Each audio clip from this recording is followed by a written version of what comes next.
Bom, eu sobre o meu otimismo, né, o meu autismo, eu diria assim que eu nunca tive assim um pessimismo assim em relação a, a como a sociedade funciona, enfim, eu sempre tive uma visão assim mais positiva no sentido de que, olha, olhe só os progressos materiais, né, os progressos científicos, né, que nós fizemos, né, bem ou mal as pessoas vivem melhor e tal.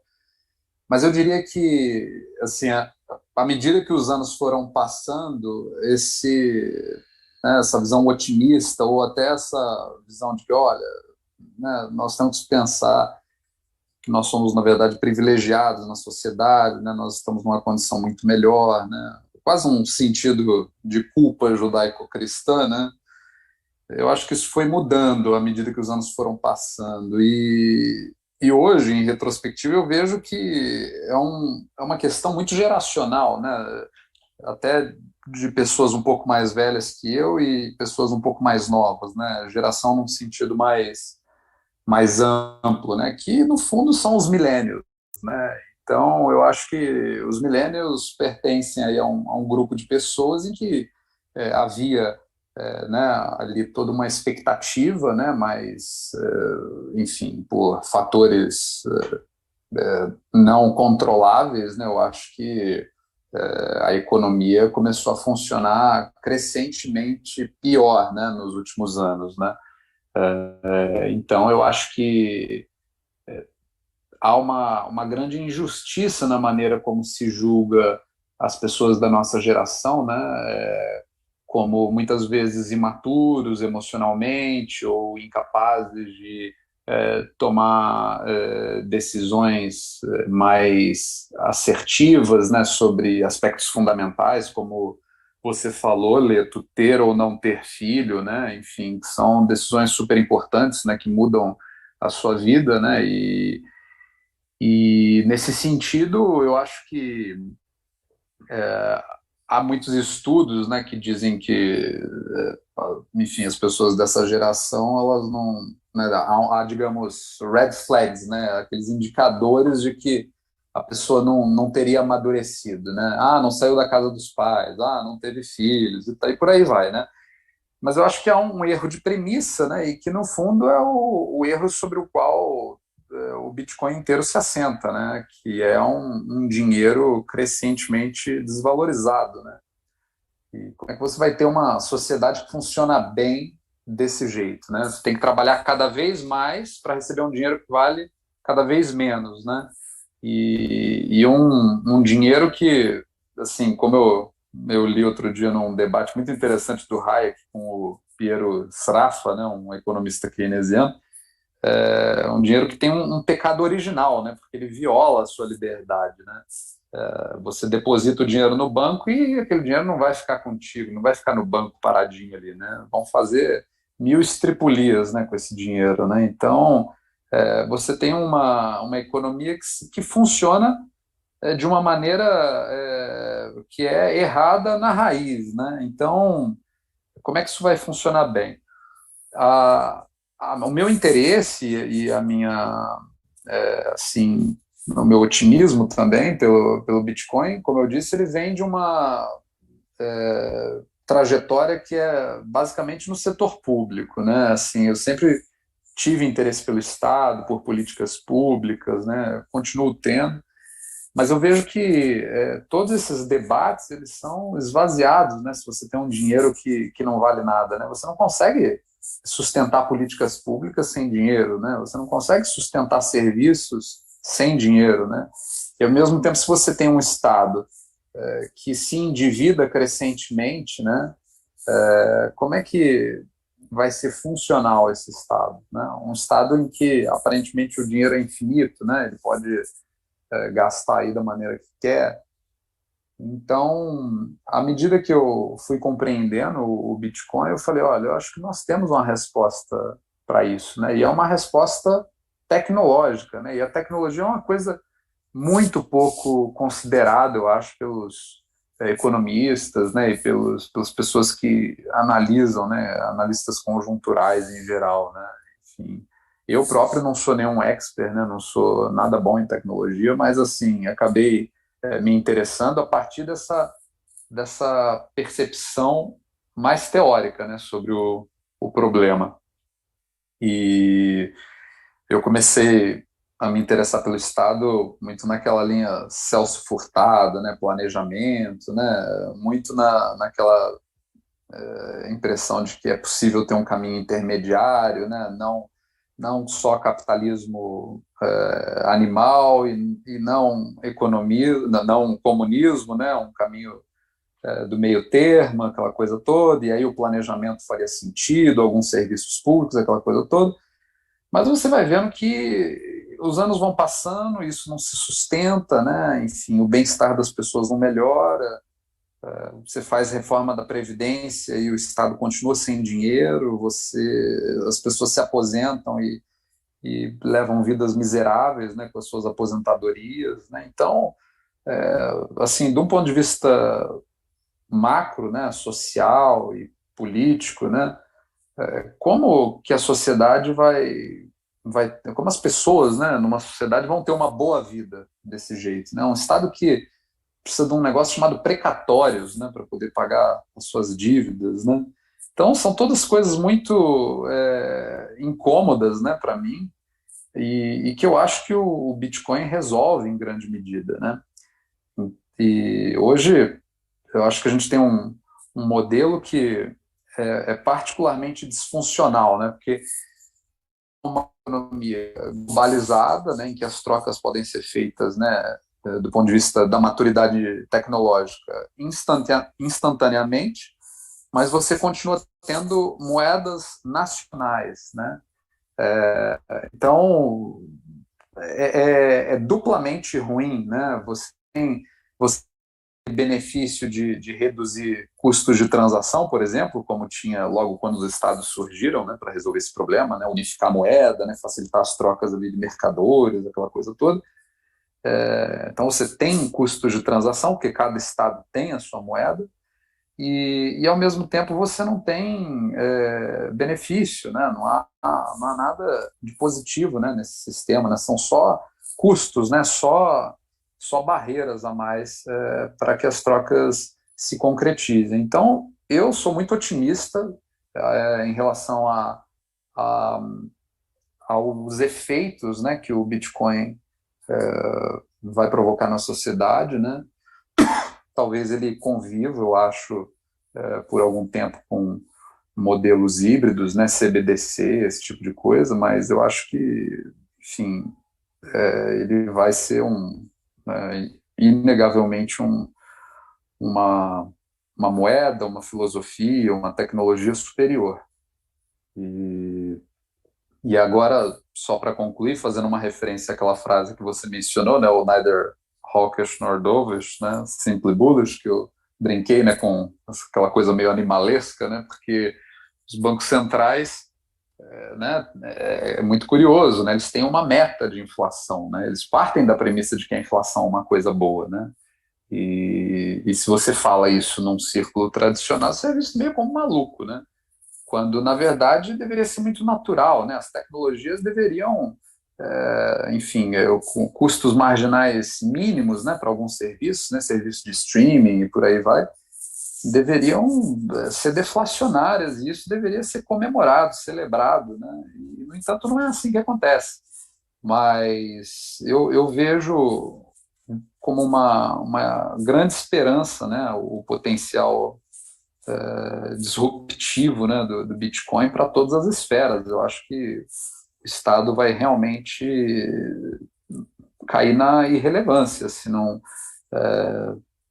utilizar, a, né, as potencialidades do Bitcoin para resolver diversos problemas que a moeda fiduciária não foi capaz de resolver, né? Então, Mas é se usar o basicamente Bitcoin, isso. vai cair na irrelevância também. Vai cair de um jeito ou de outro. Uhum. Sobre esse ponto, né, de o Bitcoin ser disruptivo e esses efeitos que ele traz na sociedade, porque isso te faz autista, né? Também me faz muito autista e eu acho que tem um ponto, tem um efeito que que me chama muita atenção, que eu até já passei um pouco por cima aqui, é a questão do desperdício, né? Eu tenho muito essa impressão de que está tudo sendo desperdiçado o tempo todo. Eu, e eu falo assim num nível de umas coisas que não são muito óbvias, né? Por exemplo, eu moro na praia, né? Então até escuto, às vezes eu vou dormir e fico escutando o mar, assim. E o que, que é esse barulho? Tipo, isso é energia sendo desperdiçada, queimando ali o tempo todo, né? Então quando, sei lá, eu vejo uma imagem de um deserto num filme, Mudando alguma de coisa, lugar, eu diria. mudando de lugar, é uma possibilidade. Você poderia, né, se aproveitar desse movimento, né, dessa energia cinética que está acontecendo ali. Por exemplo, quando você olha um deserto e você vê que está queimando ali energia do sol ali o tempo todo no espaço aberto, ninguém está usando aquele negócio ali. O tempo todo, energia queimando na Terra e a gente não, não tinha a menor perspectiva de usar toda essa energia e agora a gente pode muito bem usar essa energia e usar para um propósito extremamente nobre e se pautando por motivações extremamente egoístas. Tipo, como é que os incentivos não poderiam ser melhores, né? Os incentivos para que a gente comece a gerar riqueza com muito mais eficiência, em todos os sentidos. O Bitcoin é uma coisa linda, né? Poética.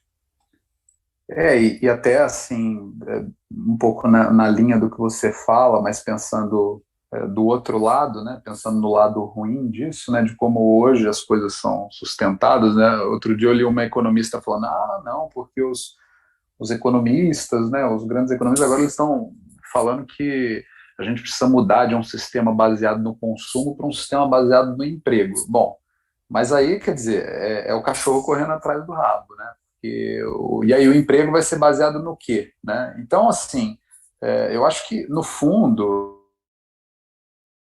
de que a maneira como as relações de trabalho, né, estão organizadas, né, a maneira como as atividades produtivas estão organizadas, é absolutamente insustentável. Então, as pessoas falam de sustentabilidade o tempo inteiro, né? Mas o que se menos fala, né, é o consumo absolutamente desnecessário, né, fútil, né, inconsciente, né, de algumas coisas, né? Por quê? Porque a economia é toda baseada nisso, né? Endividamento, consumo, né? Enfim, e essa capacidade de armazenar energia e, né, por consequência, armazenar a riqueza, né, ela é uma virada, né, é uma virada. Ela consegue fazer aquilo que a presidente Dilma falava, né, armazenar ar, né, lembra quando ela disse isso? Então, eu acho que Tá é vendo? um negócio, assim, absolutamente transformador, eu acho até que mais do que a internet, e vai estabilizar muito mais as relações sociais, as relações entre as pessoas de uma maneira geral, né? Ou estabilizar é uma palavra-chave, né? Porque se tem uma coisa que o Bitcoin é estável, né? E um dos motivos pelo qual o Bitcoin é alguma coisa é a estabilidade. Se você pensar, por que que a gente usa ouro e não outro elemento como moeda, né? Usava-se.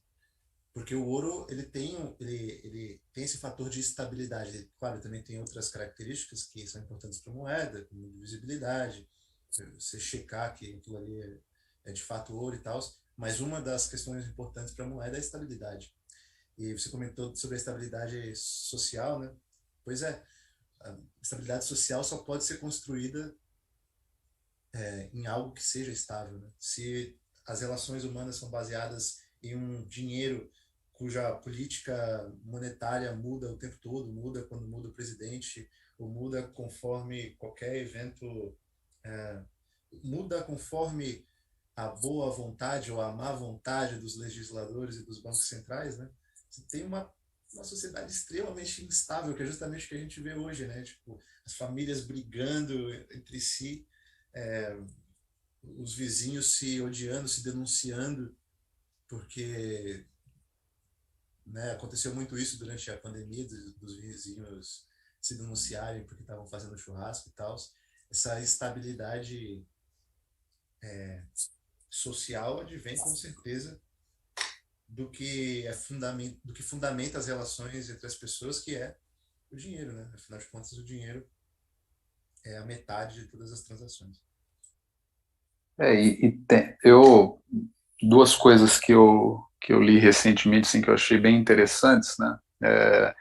Que eu acho que vão aí na linha do que você está falando, né? No fundo, você tem um problema de agente principal, né? Que os economistas falam, né? Porque um cara ali no comando, né? No comando da impressora e o resto ali da sociedade, né? Rezando para que ele faça as coisas certas, né?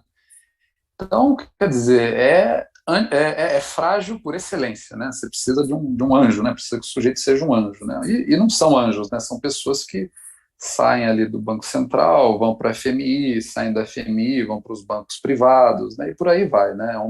Uma rede inteira, né? Uma lógica inteira baseada nisso. E, e o Bitcoin se propõe a resolver esse problema, né? O padrão ouro, né? No Brasil, na verdade, ele mal existiu, né? Você teve assim alguns episódios de padrão câmbio ouro, né? E aí você vê a arbitrariedade daquilo e o drama que é ficar sustentando aquilo, né? Eu li outro dia, né? Que se fixou uma paridade lá em 1846, depois, se eu não me engano, em 1917, depois em 1921 e por aí vai, né? Sempre assim uma paridade meio assim a esmo, né? Meio assim antinatural, né?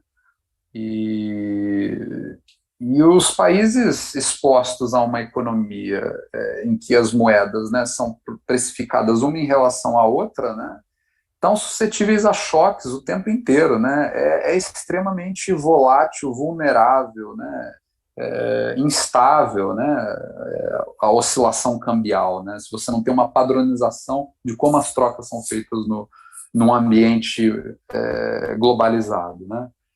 E a outra coisa é que a gente falou no começo sobre dívida, né? Eu estudei um pouco assim endividamento brasileiro nos últimos tempos e até me deparei, depois até de ter escrito, com um artigo do Thomas Sargent, né, que ele investiga ali a questão da regulamentação da dívida nos Estados Unidos. Né? Então, enfim, é um artigo bem técnico e tal, mas só queria destacar um ponto. Né? Ele fala ali, olha, depois de 1939 houve um esforço ali para regular a dívida, mas ninguém respeitou muito bem aquilo não, sabe? Então, nós temos, no caso do Brasil, um artigo 48, se não me engano, o inciso 14 da Constituição do Brasil, que até hoje não foi disciplinado, mais de 30 anos depois, né, que em tese deveria haver um limite da dívida.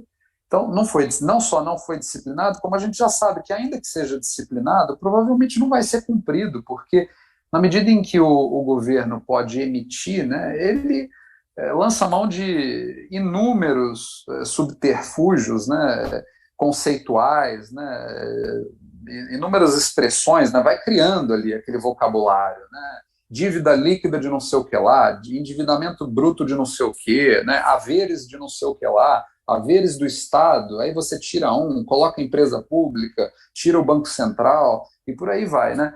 Existem mil maneiras de você fazer um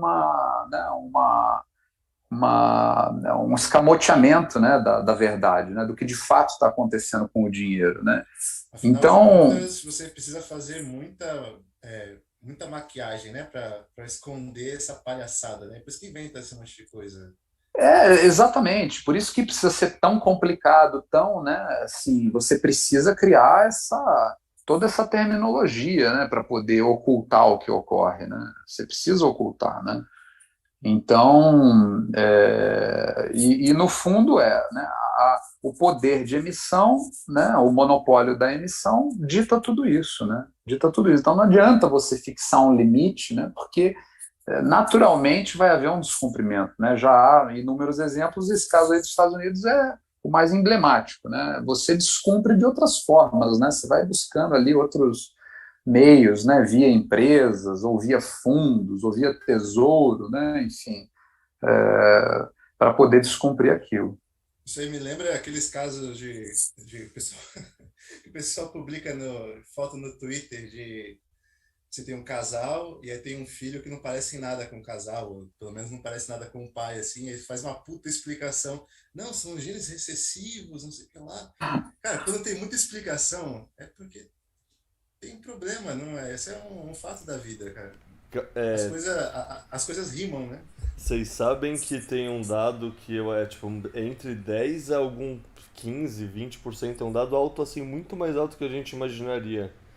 Das pessoas não são filhas dos pais, porque é um tipo de comportamento reprodutivo comum na fêmeas Homo sapiens e em alguns outros primatas, de tipo você busca um tipo de macho que te forneça mais segurança no casal, só que chega no cio, o libido dela tá mais para um macho que não seja necessariamente tão cuidadoso, mas que seja mais alfa, vamos falar em assim, português mais correto, assim, uma pessoa, sei lá, o cara mais fortão da academia, o cara que pareça mais másculo.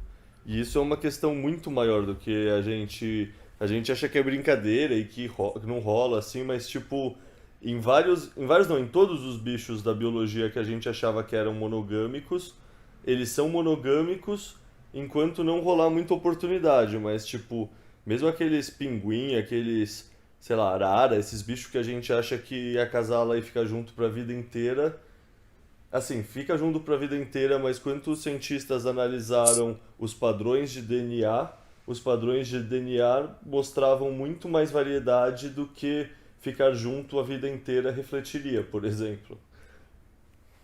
É, e tem, especialmente nos primatas, né? Tem essa coisa da fêmea, ela reproduz com o macho mais forte, mas em muitas fases da vida ela não reproduz, mas pratica coito com os macacos mais fracos em troca de benefícios, né? Tem, isso acontece muito e é natural que se reflita na nossa espécie. Se você deixar um pouco a visão moral de lado, tem até uma questão de eficiência Instinto de aí, né? sobrevivência, né? Pois é. É puro, né? É tipo, deixa eu me garantir de alguma forma paralela aqui, se eu não conseguir garantir o principal. Cada um joga com o que tem. É, essa é uma das realidades do mundo que a gente estava falando mais objetivas, assim, que, sei lá, falar isso em qualquer lugar mais politicamente correto, tá todo mundo cancelado só porque falou verdades de uma maneira mais objetiva em vez de ficar sendo politicamente correto. Pra mostrar como o mundo tá doido mesmo. É Que bizarro. merda. Né? Que merda, não dá pra discutir mais coisas acontecendo. Tipo, daqui a um tempo vai ter uns tipos de conflito ético, por exemplo, que a gente está mapeando melhor síndromes, doenças, capacidades.